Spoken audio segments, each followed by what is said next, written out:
Hello and welcome to Bomb Squad in Dreams Club's PlayStation podcast. My name is Andrew Muggleton, and as always, I'm joined by my wonderful co-host Chris Sloan. How are you? I'm very good, thank you. Excited to crown our first ever game of the decade. I know that. I think that's what I was thinking. I always want to say that, but this is just a short wait to 2030 for the next one. We'll do the next one. Which spoilers? It's going to be Cyberpunk 2077. So wow. We'll have forgotten that game by then.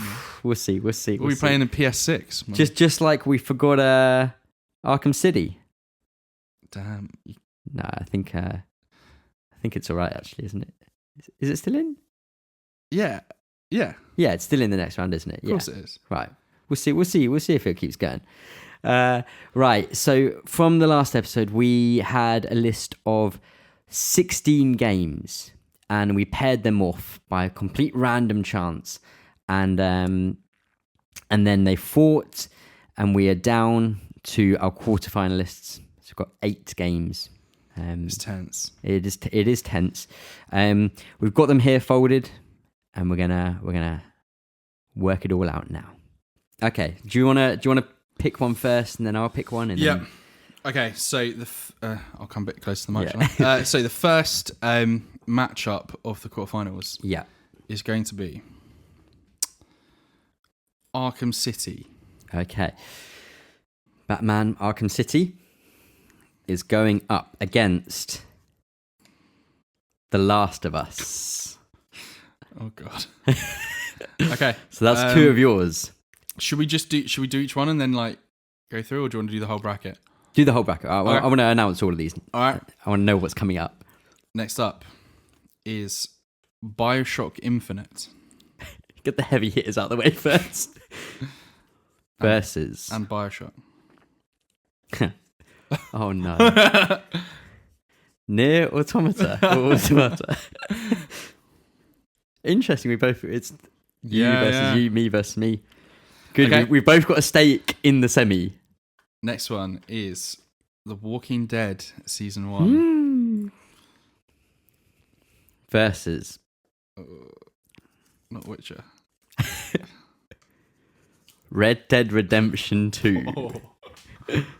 Wow. So that means that the final bracket is The Witcher 3. I can't remember what this game is. Versus Return of the Obra Dinn. Oh. Wow. All right. So we've obviously gone through and explained what we think about all these games. So now obviously they're just up against something different. So yeah, Arkham City and The Last of Us. Yeah. So I think the way we can do this now is more. We'll just say why we think certain things are great about it. Kind of like it is a tricky one, obviously, for me, having not played Arkham City. The Last of Us is incredible. I can definitely say I've played it through 2 or 3 times now, I think, and I still to this day, I know it's intentional, but I just can't get my head around certain aspects of the way it feels to actually play the game. There's something just about the shooting, about some of the way you pick stuff up, and just a couple of things about just how you feel when you're moving around and stuff, which just doesn't quite sit right with me. I can't really explain why, and I know it's actually it feels bad to me, but I know that's it's not intentional for them to make it feel bad, but they're making it feel this way because it's like a realism aspect of it, and that aspect just, it kind of rubs me up the wrong way a bit. If I'm ever trying to kind of say anything bad about it. Other than that, it's pretty good. Yeah, I mean, ultimately, you've not played Arkham City. Yeah. It's the only game here that we haven't both played. Yeah. And The Last of Us is a much better video game. Yeah. I was going to say, I know Arkham City is amazing, but yeah. I think... I think that's an easy one for us to. I think actually this is a really good comparison in terms of like the world, like what we mentioned earlier. That Last of Us just feels like this lived-in, real version of the states, the United States that they travel through, and Arkham City feels like a totally empty playground with some random goons that you can just wail on. Yeah. But I love it. It's a fantastic game. But yeah. I think that's one we can answer quickly. Arkham City gets the award. Most Clayface Switch. Ooh, there you go. Nice. Bit of a nod to those who have completed that game. Excellent. Okay, Last of Us 3. Yeah. Next up, BioShock Infinite versus Nier Automata. How do you say it, by the way? Automata or Automata? Automata. Cool. That's what I naturally I don't know. go That's to. right. I feel like I see it. I hear it. Maybe it's Americans say automata or something like that. Automata. We're going to automata. Whew. This is a battle of the big idea stories. Kind of. Both of these really try to bite big chunks of the apple when it comes to story stuff. I'm not sure with this. Yeah. I have a way that I'm leaning. Which way are you leaning? I'm leaning towards Nier.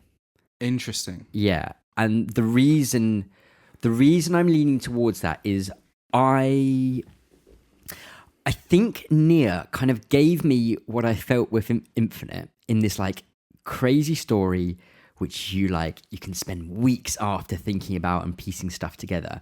I think it gave it to me a similar idea of that, but in a slightly more maybe less kind of scattershot, or maybe like less like potential plot holey, like maybe just a bit more of a concise version of that same kind of story or idea behind it. I don't know if it's concise. I don't know. I know. Maybe. I don't know how I'm trying to kind of say, like, not concise then, but maybe more like a focused version almost. Like, I don't know. I think I just prefer what Nier does with its story.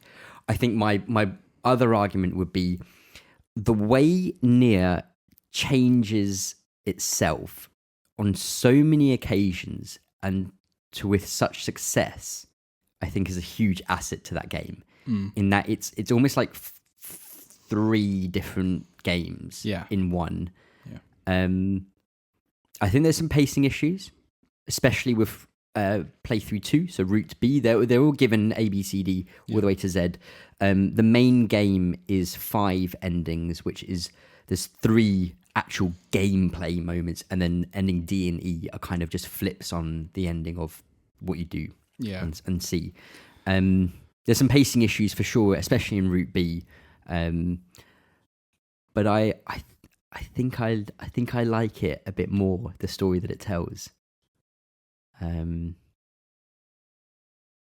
Yeah, but man, I flipping love. That's so. And then I go back and I'm like, BioShock Infinite and Burial at Sea and the story that it tells is mind blowing. Nier is the best game in its franchise. Interesting. That's true. Is BioShock Infinite the best game in its franchise? I can't say definitively. I think on certain days I would say yes, and certain days I would say no.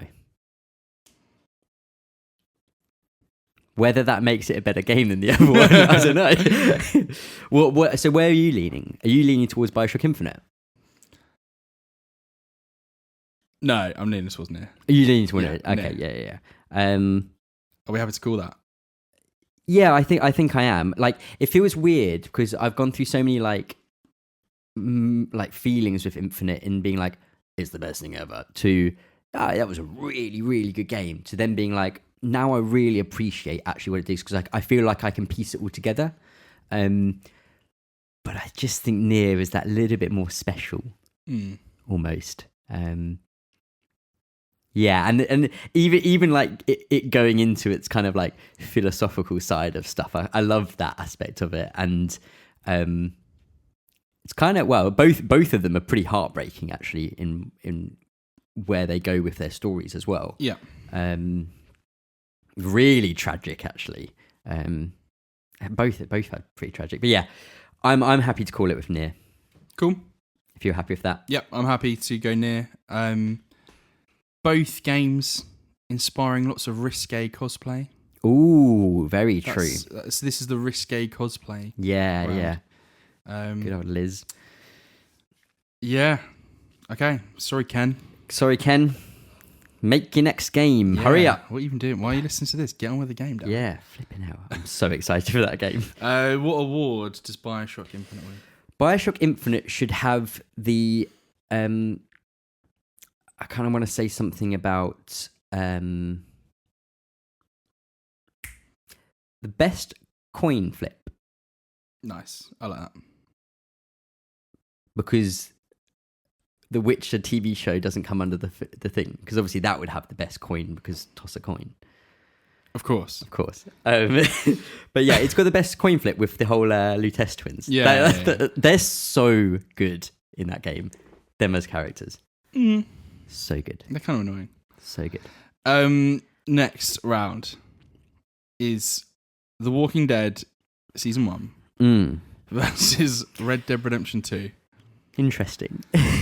Oh my god, I just blew away all the paper. Blew everywhere. You've ruined it. Okay, so... Very similar games. Yeah. I feel kind of torn on this, my initial thoughts, in that...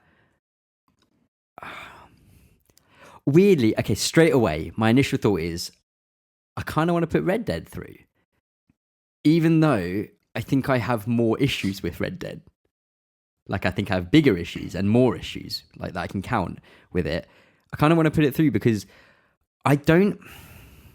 This might be slightly harsh to say, but I don't know if I look upon The Walking Dead Season 1 as fondly as time's gone on. Okay. I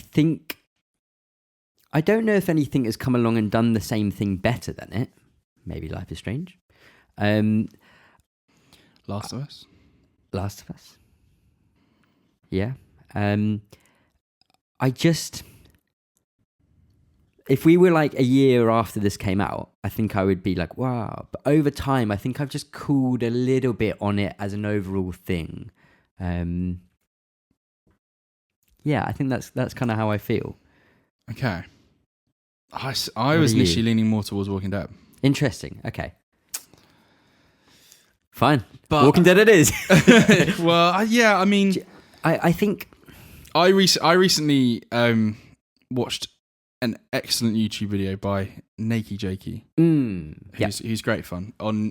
He's got a 40-minute video on Red Dead Redemption 2. Yeah, I'd been meaning. Have you seen it? I haven't. I've been meaning. I saw it there on the channel. Yeah, I was I might watch that. I watched it last week, and there's some points in there where you're oh damn, yeah, and you sort of think, and a lot of his points about the game that were negative were about the fact that Rockstar just couldn't sit in a camp with how they wanted to make this game in terms of are they going to let you go and just be yo, do this however you want, MGS5, go and do this however you want, you can be stealthy, you can do this, you can do that, or on rails, this is how you do this mission, set piece, it's going to be cool, but this is how you do it, and I think that was the way he explained it was quite good, and it kind of, I don't know, it kind of bummed me out a little bit because I was oh man, I love Red Dead Redemption 2, but I think I totally get what you mean by that. Yeah. I think it's very easy. It's sometimes hard, especially if there's something when you love, when you then hear a criticism about it or anything like that. But then I think sometimes you're no, I really don't give a shit about that criticism. That really doesn't mean anything to me. Yeah. But sometimes you can hear that and be I hadn't ever considered that. And now that I do consider it, I understand what you mean. And maybe that doesnent cloud how I feel about the game at all or anything like that. But now I can see that criticism, whereas before I couldn't, type of thing. I think that's a valid thing that can happen. I think I'm gonna go with Red Dead Redemption 2. Yeah.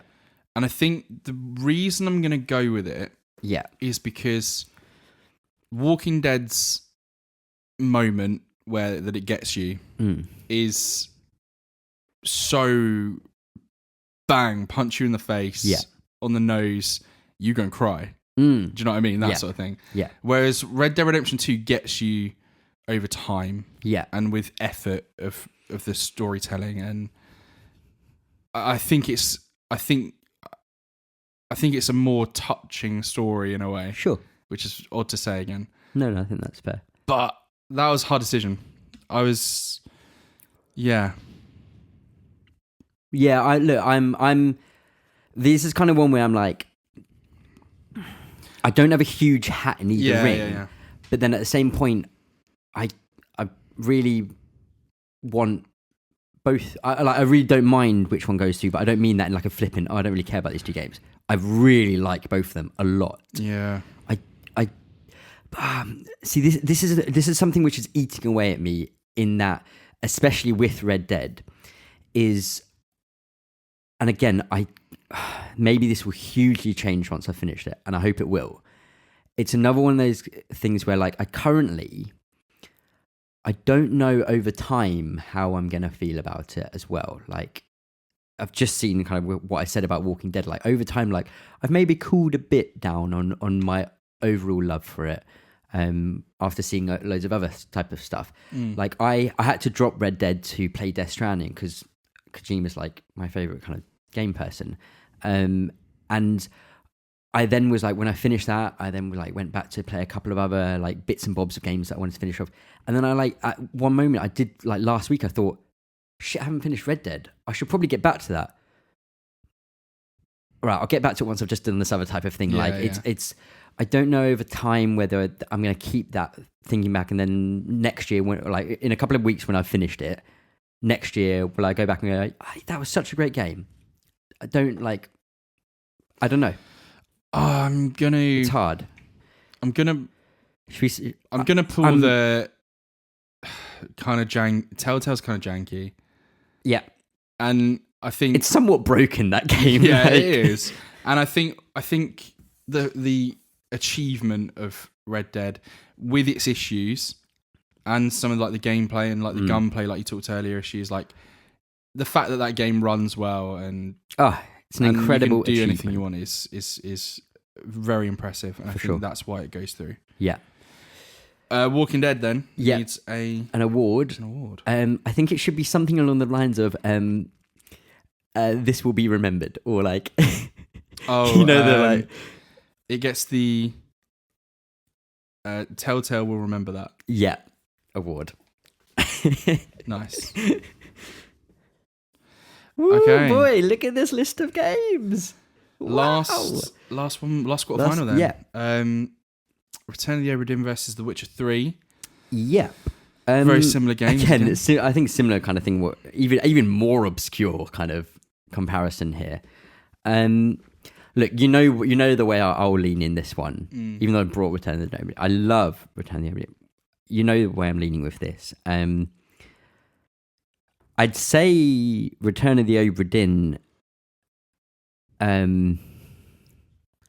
It's probably like if you were to make a list of like things that are bad with the game, or things that you don't agree with, or things that you don't like about the game, the list will be significantly shorter with Return of the Obra Dinn. Yeah. But I don't know. It's so hard to say. It's tough because like none of the other that finishing that game felt like more of an achievement than finishing maybe any of the other games. Yeah, an actual achievement of finishing, because it is in effect it is a puzzle game. Yeah, it is a puzzle game. But if and this is something that I don't really normally care about this too much. I have played Return of the Obra Dinn. Yeah. I can't see myself playing it again. Yeah. Unless it's like in 5 years' time when I've kind of forgotten everything and I'm playing it with someone else. I was literally about to say, I think the only time that I would ever play this game again is if I was playing through the whole game with someone else to show them to thing. And even in then, that's quite a specific moment because it's like 8 to 10 hours long, I think. Yeah. So it's not like you can be like, oh, this is a 2 hour, let's just play through this together. This is like, realistically, if you're playing with someone else, that's like a 3 or 4 night thing. Yeah. Over the course of a couple of weeks. Which, look, replayability is inherently, it's an aspect of gaming. Yeah. And again, like I said, it's not something I usually really care about because I've played The Witcher. I've seen the end of it. Yeah. I'm kind of like, I'm not going to go back and try and do another choice or whatever. Yeah, exactly. You're not going to replay the game. But if I had to play another one of those games again, it would be The Witcher. Yeah. Because I'd just be entering things that I remembered from the last time I played Obra. Yeah. It is inherently like you can't really do anything different in the game. But it's so good. It is so focused. So good. I think maybe one like weird criticism, similar to the God of War one, is that there maybe could have been maybe 1 or 2 extra mechanics added, like or something additional. Maybe, but I just kind of like all the book and the compass and which am I in a memory right now or am I in the real thing? Do you know I feel like it was a little bit. Maybe then the additional thing is then if you're expanding that on the next game by Lucas Pope, kind of, then you can like take that foundation and maybe build something. I don't think there'll be anything like this. No. Yeah, I think The Witcher goes through, but I think it's it's so difficult to compare these as games. Yeah. I think if it was up against any of those ones, it's kind of a similar type of experience. But yeah, I agree. Okay, so Witcher 3 goes through. So Return of the Obra Dinn, what award does he get? Something like most harpooned or like best conch. Best conch, yes. Yeah. Best conch. Okay, so best conch was award. A good conch. Right, now, we... So, I guess we randomise again. We randomise again? Okay, yeah. Okay. This could get ugly, by the way. Yeah.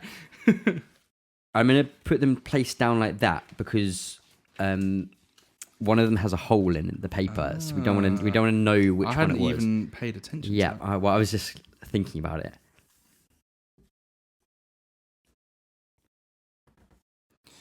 Okay.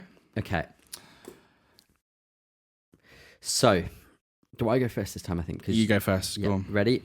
The first game in the first ever Games of the Decade semi-final is The Witcher 3.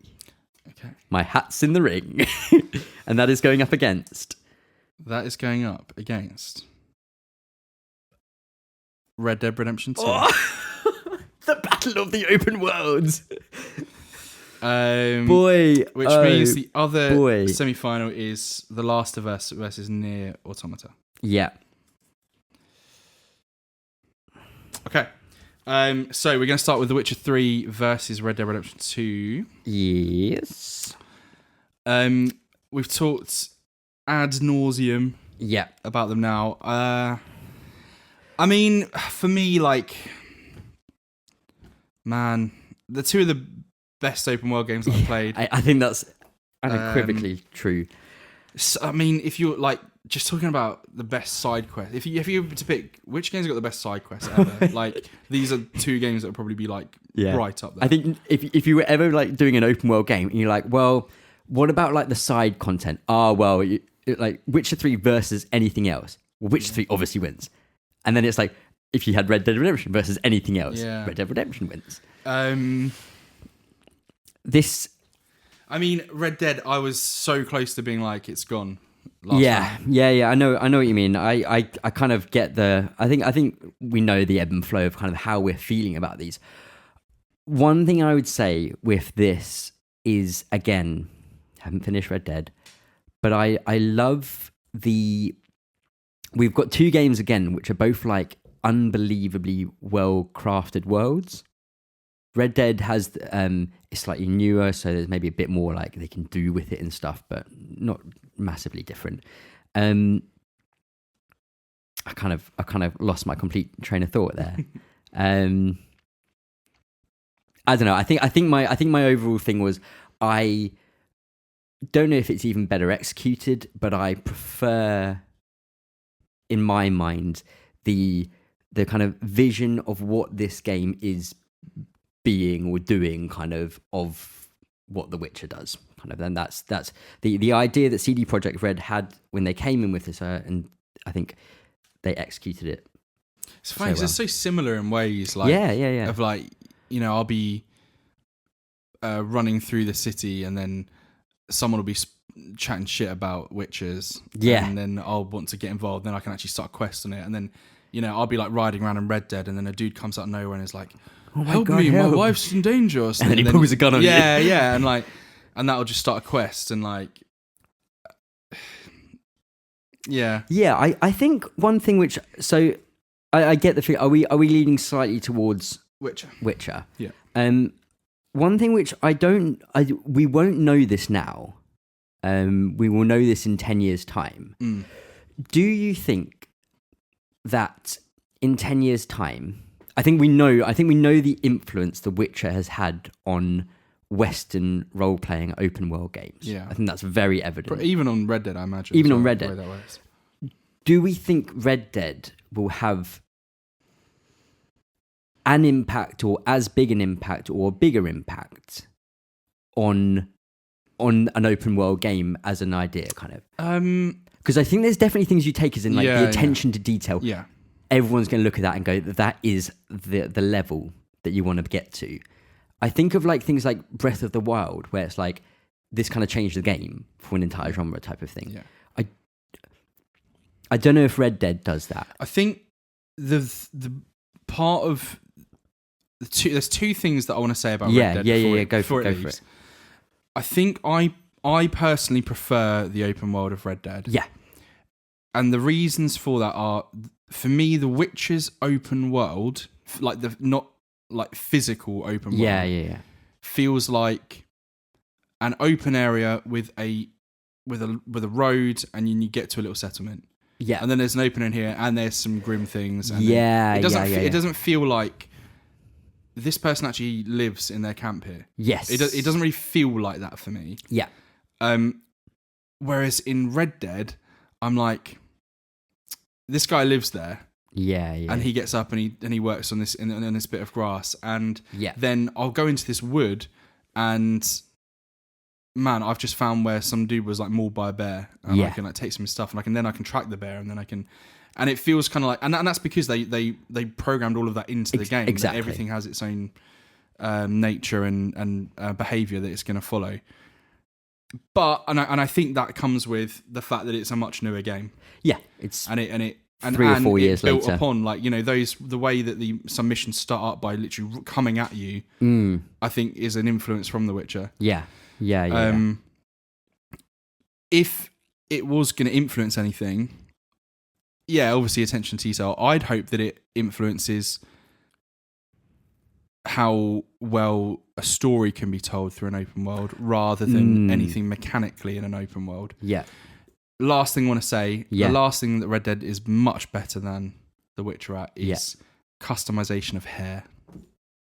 Yeah, no, absolutely right. Because in The Witcher, you can go and get your hair cut, but your hair just suddenly grows. Yeah. So if you get it cut all off, then you can just suddenly have it grow. Well, you can't get it cut all off. We can't get it cut all off, but there you go. See, you trim it down. You do what you want, but then you can suddenly have a hair physics in Red Dead Redemption 2 are unbelievable. Yeah, you got to treat it with oils and stuff to make it grow. Something like so. But I think we're going to say goodbye to Red Dead Redemption 2 there. Bye bye, Arthur.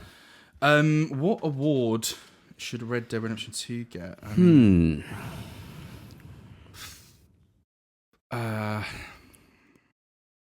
Best hog tie? No. Maybe. Maybe best hog tie. Well, something ridiculous that happens in that game. Oh, best Lenny. Best Lenny. Where's Lenny? Lenny? That mission is ridiculous. So good. Okay. Right. Okay. So The Witcher's 3, man. Yeah. You've got your wish. Yes. Near Automata versus The Last of Us. Yeah. Now I'm going to come straight out here and go. I'm going to say two things, okay? Yeah. I still want to chat about the two games as well. Yeah. Two things straight away. I think The Last of Us should go through. If this was purely up to myself, I think I would actually put Nier through. Okay. And I think that's only because of just I like things being a bit weird and janky and all that kind of like. But I think Last of Us should go through. But I'm not. But yeah. Like it would be like 100% go through versus 99.9% type thing. The Last of Us is so singular in its vision. Yeah. And what that then affords the game is to nail everything that it's doing. I think it's a tricky one to like criticize in that exact same fashion because it's just trying to tell one story, one thing kind of, and it does it through various different ways and stuff. But it's not trying to do anything more than that, which is to its benefit, absolutely. And if you were to say, oh, but what about if it like you could branch off or whatever? It's like, well, that kind of defeats the point of it then. Yeah. So I'm like, a criticism that I would have towards it naturally, which I've given to other games here, I kind of can't give towards it because that just fundamentally like breaks down just the ethos or the idea of this game.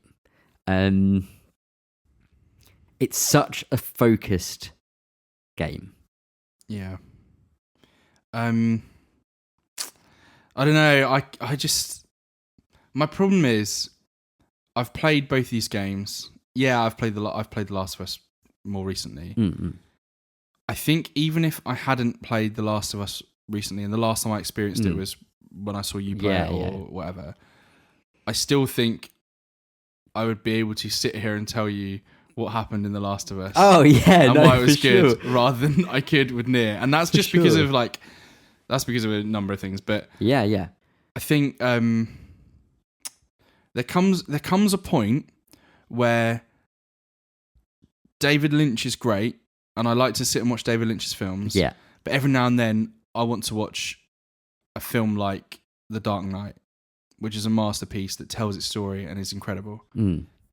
I was going to say, do you know what I mean? I thought you were going to say Chris Nolan. I was like, oh, don't go that far. Say The Dark Knight, that's fine. Chris Nolan can be a bit far out there at times as well. Yeah. No, but even when he is far out there, it's like, do you know what I mean? Where it's like, you know, if you're going to sit and watch Mulholland Drive or something like that, it's like, I think that's what the hell's happening? It's really cool and I like it, but what the hell's going on? I think that's, and it's not even just like, I think that's a really good point, and I think that's very well made in kind of comparing those two types of things.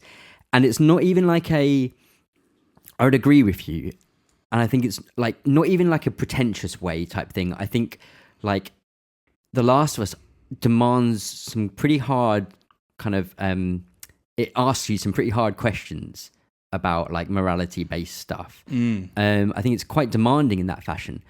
I think Nier is demanding in like a completely different way, like in that it throws out all sorts of like huge questions. You like questioning the existence of life and stuff like that. Like it does that kind of Mulholland Drive of like, this is wild. Like this is a wild ride. Yeah.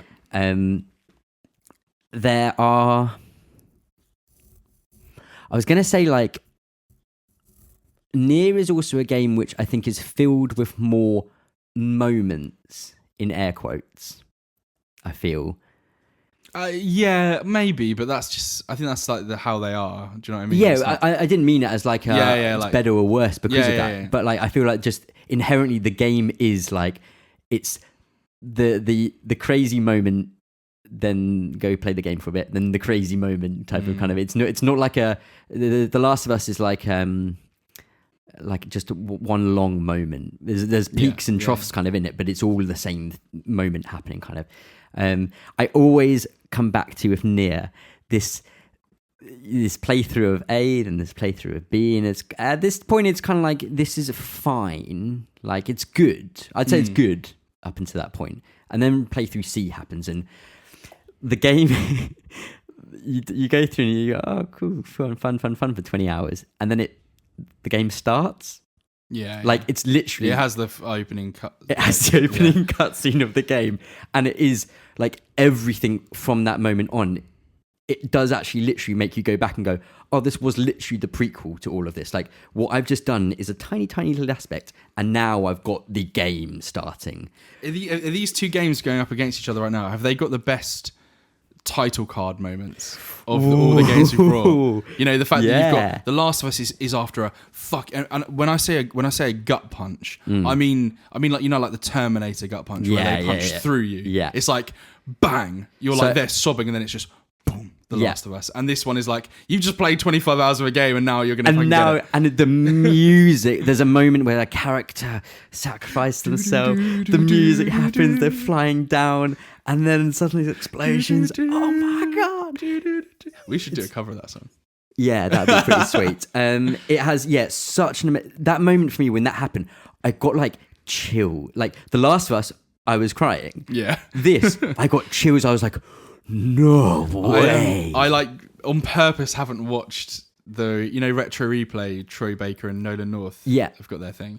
They've played through The Last of Us. I think they've just finished it. And I've on purpose not watched the opening because I know that they're just going to like break down. Yeah. And I'll walk, and my wife will walk in and be like, why are you sobbing watching this YouTube video? And I'm like, I don't understand. No. I think, so I think The Last of Us going through, the only other last couple of things I'd just say on Nier are, I think, one, we've already said how well it switches up the game in terms of what you're actually doing. Like it literally changes genre several times whilst you're doing it.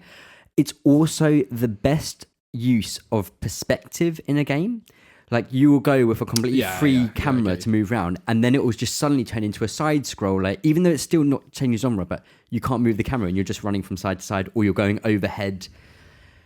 And the way you then replay that game, and everything that you've done has a different meaning. There is one of the first bosses is I think it's called Beatrix, who's the it's like a big dressed up woman robot who's a theatre kind of person who just wants to look beautiful. You play through that the first way through and you fight it and you kill it, done. You play through it second and suddenly you're hacking into it and you're learning its memories and understanding why it's doing it, and it's this really tragic sudden thing that twists everything. And then in a similar vein, towards the end of the game, you get kind of the big story reveals, and the entire story gets twisted round, and it's so satisfying. I think like what you said earlier, like Last of Us demands a lot of you, and it demands you to really think about what this character's done and who you've been controlling the whole time. Yeah. And Nier Automata demands you to be a massive weeb. I was wondering when this comment was going to come up, because initially this was against D&D, and I was going to be like, if you're going to play the weeb card, I'm going to play the nerd card on D&D. That's it. Like, play... The thing is as well, I hate... You just said when you replay the game. I hate that. No, it's not replaying the game. It's you haven't finished the game unless you've seen the whole thing. Yeah. And because you're redoing... You're doing sections again. You're right. But completely differently, and it's not replaying it. The game doesn't finish when you get that first credit. You're totally right. Right. And that's something that if you are going to play that, which you 100% should, and maybe Nier Automata is the game on this list that you're like, what was that? Yeah. And like you 100% should play that game through completely. Don't look up anything because it's very easy to spoil as well. You could read the whole thing and forget, and then honestly, true. Don't do that. Nier Automata gets the award for best waifu. Yeah. Which is who? 2B or 2A? 9S. 9S. No, who's A? No, yeah. A2. A2, yeah. Okay. All right. Final. Yeah. You ready? Yeah. Okay. So, it's The Witcher 3. Yeah. versus The Last of Us Yeah. in the final of this game of the decade. Yeah. Can I just say one thing? Yep. We've got it wrong. Have we? It's Journey. Journey. Journey was on my honourable mention. Shut it down. Shut it down. Journey wins. No Uncharted. No MGS. I feel like it was on your honourable mention. If I'd played a bit more of it, I feel like Persona 5 would have been on my list for sure. Yeah. But I just didn't feel like I could really put it there without beating it really. Yeah. And Weeb. Proper Weeb. Proper Weeb. More Proper Weeb than it. All right. I don't know how we do this. I'm going to tell you my other problem with The Witcher. Yeah. Go then. So this is not the only game that's ever done this. So I'm going to use another example in a second. Yeah.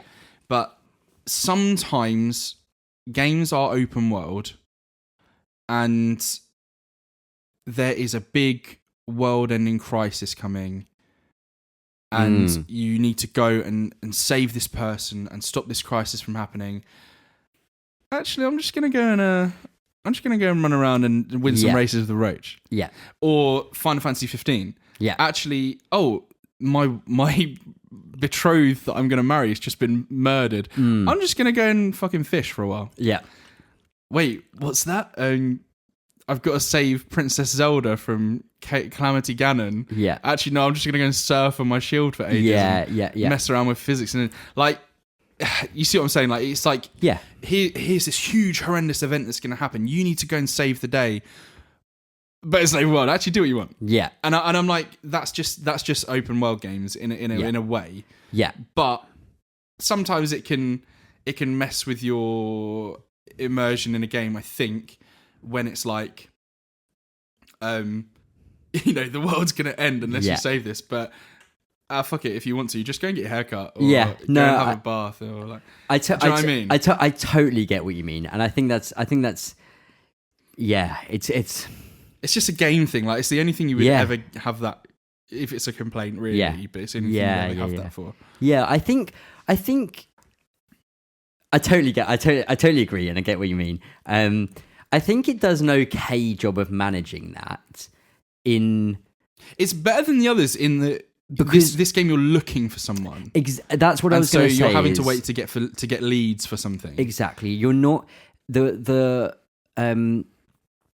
big bad guys are coming, but they're not. It's not like a. I just always felt kind of shitty when I was like, let's use the Barons thing, for example, because it's one of the most famous side quests in it. No, it's a main quest. Isn't it? But where like obviously he's a massive dick and everything, and all the the story goes with him and that. But I was always like, oh no, just tell me what happened with Siri. I need to find Siri. I need to find Siri. But then it's actually like, oh, I just realised I've actually gone off and done like 4 side quests, and then I'll come back to you, and then oh no, but I need to find Siri. It's yeah. And I can just imagine him just like, do you? Because you've just been gone for like 5 days. Like. Yeah. No, for sure. And I think it would be funny, like maybe this is then where the next gen version of, if we get Witcher 4 or whatever it is in the future, like maybe they can start thinking about that aspect and being like, mate, you've been gone for the last 2 days. Like maybe they could build on that and use that. That'd be so great to see that. I feel like there have been some games which have done that every now and then, like, oh, you went away for ages, why didn't you come here, type of thing. I think that's fair enough. But then I guess the problem is like, well, what's the fix? Do you then go mission failed if you don't immediately go and do this main mission thing? Because or do you are inherently taking away the freedom of the game then, is the issue.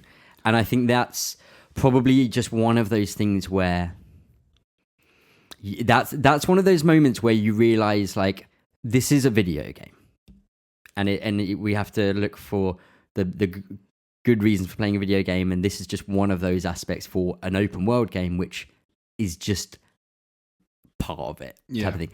It would be great to see them bring in some nuances to do with some aspect of that maybe in the future. What year did these both come out? Witcher 3 was 2015. Yeah. And The Last of Us 2013. Yeah, so not too far off each other.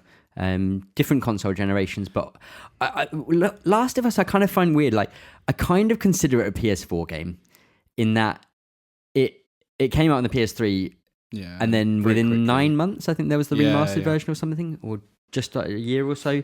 And I have seen some videos of like showing the difference between the versions and stuff. And actually, whilst at the time we were like, "Wow, The Last of Us is so good looking," you can see the kind of, but like at the edges. time, Exactly. But I would. I guess like The Witcher 3 is on Switch, man. That game looks like shit. Yeah, it does look like shit. But you can take it anywhere. So let's mark this on how many consoles and different devices you can play it on. Cool. No, I'm joking. This is a kind of impossible to do. I really would be happy with either.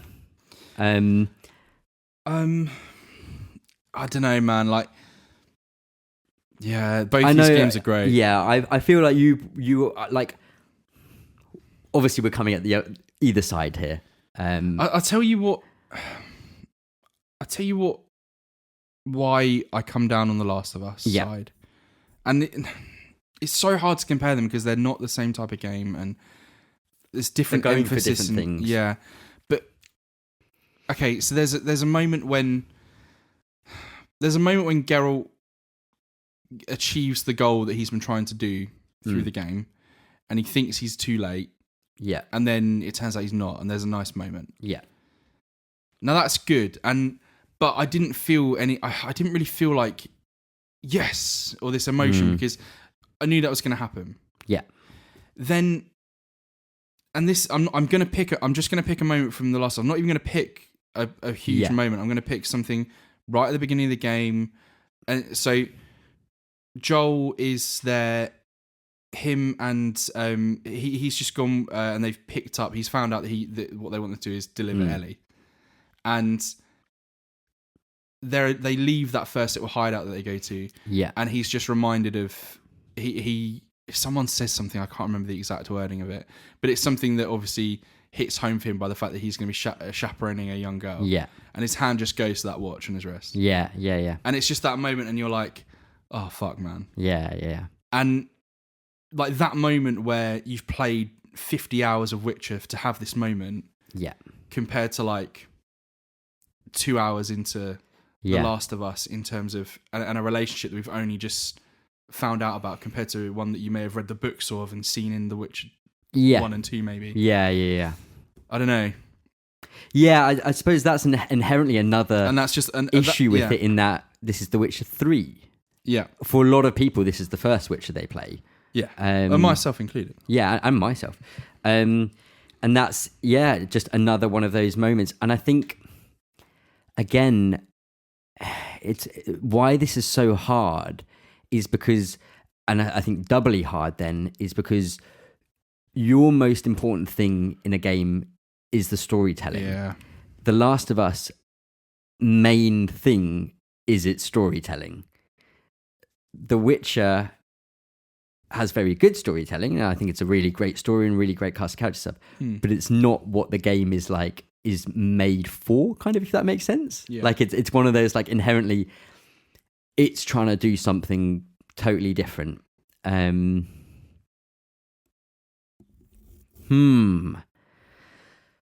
Oh, Chrissy Chris. I don't know what to say. I think, look, neither of us, I don't think either of us would really like concede. Yeah. On either side. So do we have to put what is in there?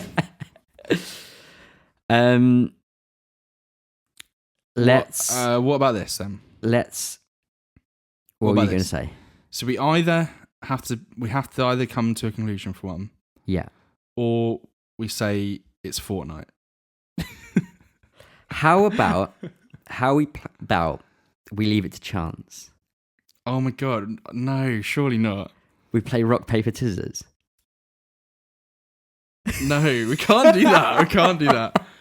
I think what did we say earlier? What did we say? We said gameplay, story, lasting impact.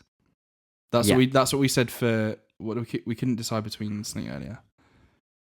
It was like the first Life one, is Strange and BioShock, was it? Maybe, yeah.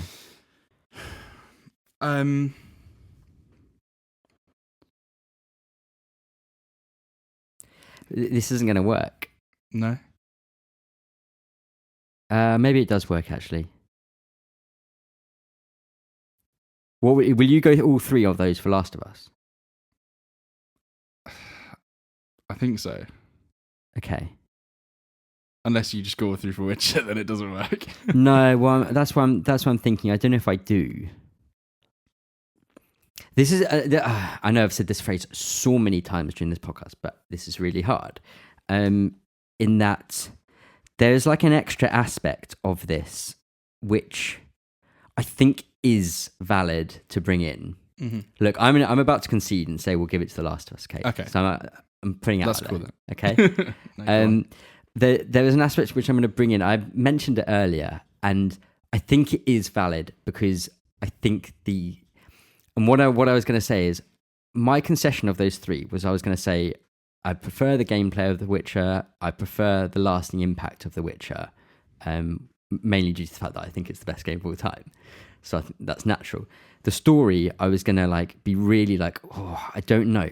And one of the reasons why I'm more torn than I would naturally be is because of Hearts of Stone and Blood and Wine. They are the best parts of story and characters in the entire Witcher 3 package. They are better than the base game, in my opinion, in almost every aspect of their story-related stuff. And that's why I'm kind of it's really hard because I think if I was comparing the base game, I would say I prefer The Last of Us. With the DLC, I would kind of be that becomes much harder for me to answer. And there I go, maybe I kind of prefer The Witcher, because it's so good, so unbelievably good. But because of that, then I'm just going to say, well, that makes me half prefer The Witcher in that aspect. So it's only half preferring it. So let's give it to The Last of Us.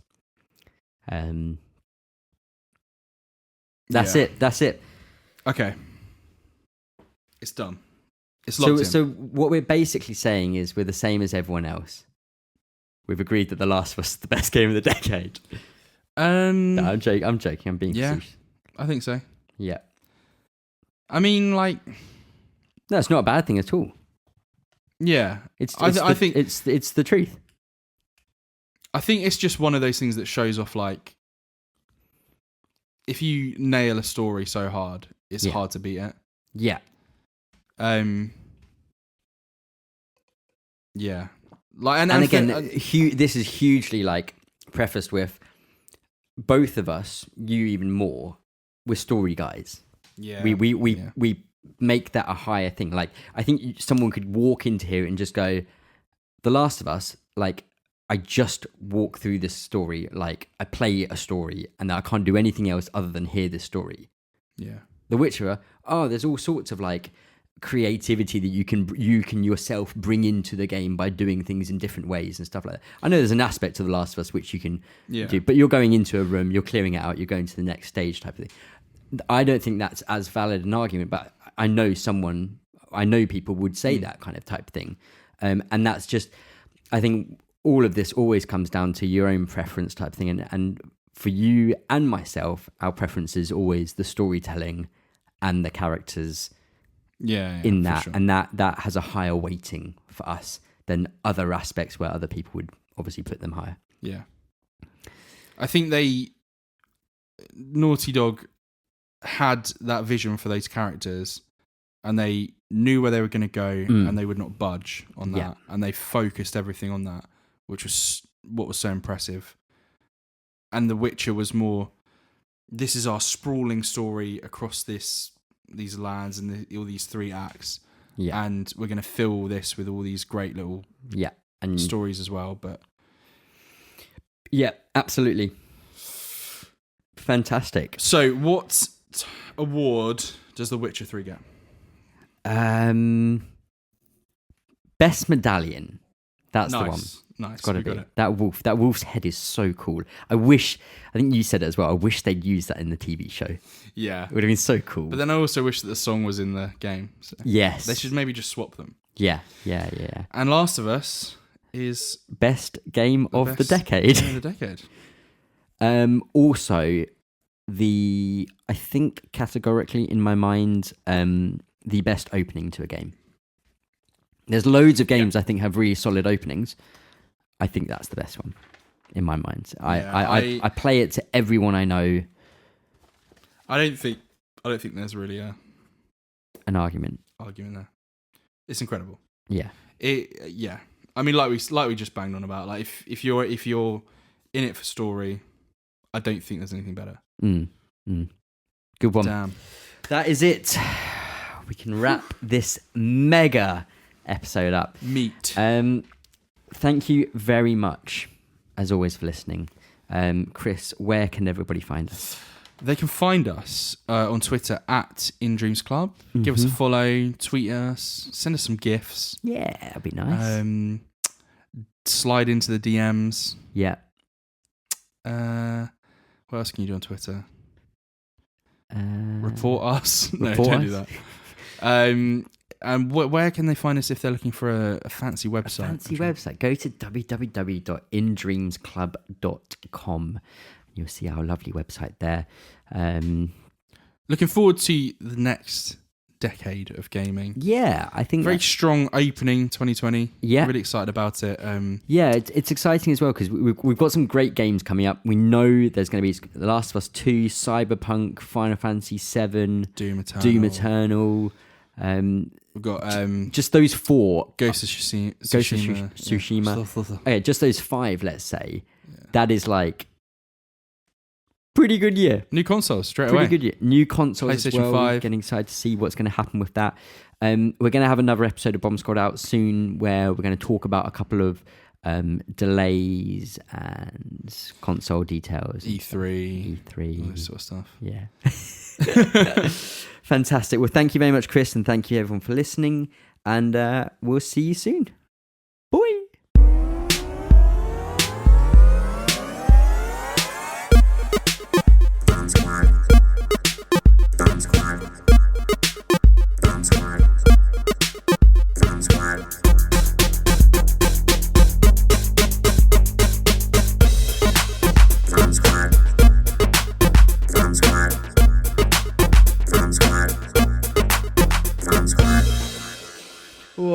Oh boy. Sucky D. Suck E D. Big idea stories.